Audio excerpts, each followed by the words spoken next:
This Week in Fish and Wildlife, sponsored by your local Montana Toyota dealers. Thursday morning time once again for This Week in Fish and Wildlife. Once again, we're at Region 3 headquarters with Morgan Jacobson. Now, it's about that time folks starting to think about hunting next year. And I know there's been a bit of a change how you go and apply for those hunting licenses and that. Let's talk about that. Yeah, so after the 2019 Montana legislature, the deadline for applications has been moved to April 1st. So this year, the application period will begin March 1st and go until April 1st. That's one of the changes.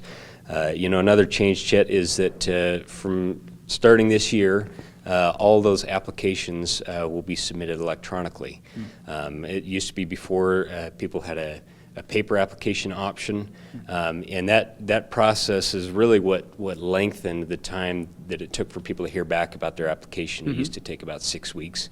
So now that we're moving to electronic applications only, we expect people will be able to hear back about their applications within 2 weeks after that deadline. So, it's a big change. We understand there's, sometimes, people need help through that process, and we're here to help through that process. So they can still come into the office. They can still get a little assistance should this be kind of a new thing for some folks out there. You bet. So if they don't want to do it themselves at home on their computer, they can come into the office and still get help with that application. It'll just be totally electronic over the computer.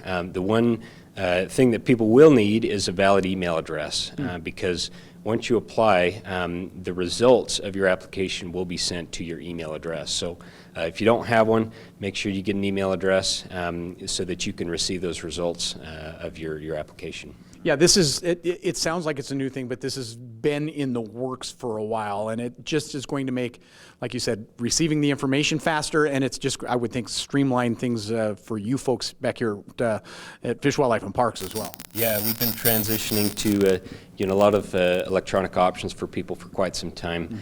Really what this does is it removes a significant margin of error for all those paper applications had to be submitted manually. It was a really cumbersome process. Now people get the results faster. Hopefully they're accurate as they enter them in as they apply. We're able to save a lot of time and effort that way.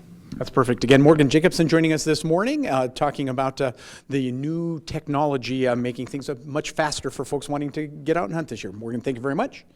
And that's This Week in Fish and Wildlife. This Week in Fish and Wildlife was sponsored by Toyota. Let's go places.